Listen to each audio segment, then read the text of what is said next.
Okay guys, চলে এলাম আরো এক চমক নিয়ে। আজকের ভিডিওতে কথা বলবো সদ্য লঞ্চ হওয়া Nubia Z50 Ultra কে নিয়ে। চমক এই কারণে বললাম কারণ এই ফোনটিতে থাকছে ফাস্ট রিফ্রেশার যুক্ত AMOLED ডিসপ্লে। শুধু তাই নয়, এর ফ্রন্ট ক্যামেরাটি অ্যান্ড্রয়েড ডিসপ্লেতে রয়েছে, অসাধারণ design, Sony flagship camera sensor, flagship grade processor, fast charging, এছাড়া আরো অনেক কিছু। তো গাইস, বুঝতে পারছেন ফোনটি কেমন হতে পারে। আর এই ভিডিওতে আমরা কথা বলবো ফোনটির প্রাইস, স্পেসিফিকেশন, ক্যামেরা এবং গেমিং পারফরমেন্স সম্পর্কে। শেষ পর্যন্ত সাথে থাকার অনুরোধ রইল। তাহলে চলুন শুরু করি আজকের এই ভিডিওটি। Nubia Z50 Ultra হলো ব্র্যান্ডের সর্বশেষ ফ্ল্যাগশিপ স্মার্টফোন এবং এখানে তারা অত্যাধুনিক হার্ডওয়্যার প্যাক করে দিয়েছে। শুধু তাই নয়, ফোনটি এসেছে ইমপ্রেসিভ ডিজাইনের সাথে, যেটা অন্য কোনো ব্র্যান্ডে খুবই কম দেখতে পাবেন। যাই হোক, নতুন এই স্মার্টফোনটি ফটোগ্রাফির উপর ফোকাস দেওয়া হয়েছে, যেমনটা বর্তমান ফ্ল্যাগশিপ ফোনগুলোতে করা হয়। এর ব্যাক প্যানেল যদি দেখেন, দুইটি বড় বড় রেড কালারের রিং এবং দুইটি ছোট রিং সহ বড় একটা ক্যামেরা মডিউল থাকছে এবং এই ক্যামেরা মডিউলে আপনি নুবিয়ার ব্র্যান্ডিং দেখতে পাবেন। স্মার্টফোনটিতে রয়েছে ফ্ল্যাট ব্যাক, ইভেন এর সাইডকেও ফ্ল্যাট করা হয়েছে, তবে কোনাগুলোকে সামান্য রাউন্ড করা হয়েছে।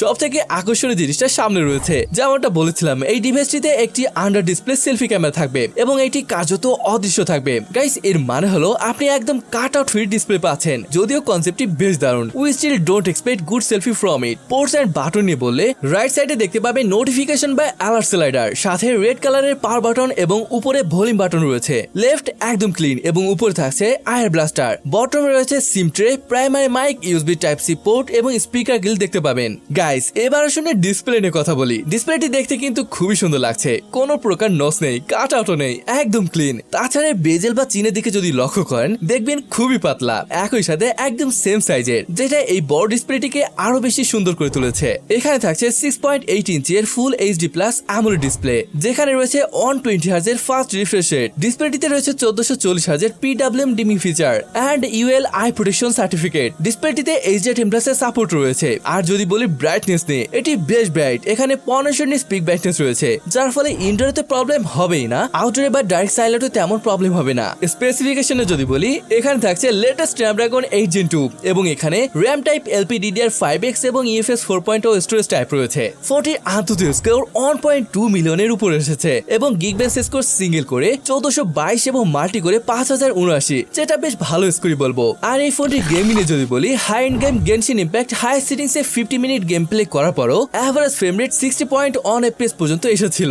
এছাড়া ফোনটিকে কুল রাখার জন্য large vapour chamber liquid cooling system রয়েছে, যার ফলে দীর্ঘ সময় গেম প্লে করলেও ফোন খুব একটা গরম হবে না। মোট কথা, গেম প্লে বেশ স্মুথলি করতে পারবেন। ওকে, এই ফোনটিতে ইউজ করা হয়েছে 5000 মিলিঅ্যাম্পের ব্যাটারি, সাথে থাকছে 80 ওয়াটের চার্জার। এই 80 ওয়াটের চার্জার দিয়ে 34% হতে সময় নেবে 10 মিনিট, 87% হতে সময় নেবে 30 মিনিট এবং 38 মিনিটে 100% হয়ে যাবে, যেটা বেশ ফাস্টই বলবো। সফটওয়্যার বলে এখানে থাকছে MIUI 13 which is based on Android 13 operating system. চলুন ক্যামেরা নিয়ে কথা বলা যাক। রিয়ার প্যানেলে রয়েছে ট্রিপল ক্যামেরা সেটআপ, যেখানে মেইন ক্যামেরাটি 64 মেগাপিক্সেলের Sony IMX787 sensor with OIS এবং এই ক্যামেরাটি 35 মিলিমিটার পোর্ট্রেট লেন্সের সাথে এসেছে। সেকেন্ড ক্যামেরাটি 64 মেগাপিক্সেলের পেরিস্কোপ টেলিফোটো সেন্সর এবং এখানেও OIS রয়েছে। সাথে থাকছে 3.3x অপটিক্যাল জুম। থার্ড সেন্সরটি 50 মেগাপিক্সেলের আল্ট্রাওয়াইড সেন্সর, যেটি 116 ডিগ্রি ফিল্ড অফ ভিউকে কভার করতে পারে এবং এই ক্যামেরার পাশে রিং LED দেখতে পাবেন। ফ্রন্টে আসলে এখানে সেলফি ক্যামেরাটি 16 মেগাপিক্সেলের। ওকে, ভিডিওগ্রাফি নিয়ে বললে এখানে সর্বোচ্চ 8K 30 FPS এ ভিডিও শুট করতে পারবেন। চলুন গাইস, ফোনটি দিয়ে তোলা কিছু অসাধারণ ফটো স্যাম্পল দেখে আসি।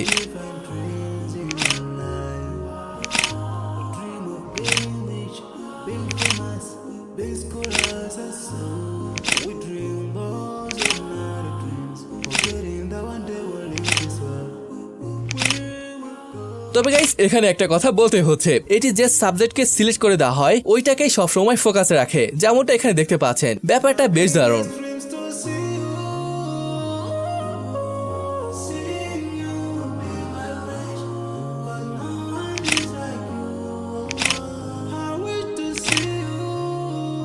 এবার আসলে এর প্রাইস কেমন পড়তে পারে। ফোনটির বেস ভ্যারিয়েন্টের প্রাইস ইন্ডিয়ায় 47,000 পড়ার সম্ভাবনা আছে, আর এই টাকা যদি বাংলাদেশি টাকায় কনভার্ট করি তাহলে সেটা প্রায় 60,000 এর মতো আসে। তবে এটা সত্য, ফোনটি যদি বাংলাদেশে আসে তাহলে আরো বেশি দাম পড়ার সম্ভাবনা আছে। আপনার কি মনে হয় আসলে কেমন দাম হতে পারে? আর সত্যি যদি এই প্রাইসে ফোনটি পাওয়া যায়, অসম হবে। তো গাইস, এই ছিল আজকে ভিডিও। কেমন লাগলো তা কমেন্ট করে জানাতে পারেন, আর যদি ভালো লেগে থাকে তাহলে চ্যানেলটিকে সাবস্ক্রাইব করতে পারেন। তো ভিডিওটি এখানে শেষ করছি, দেখা হবে পরের ভিডিওতে।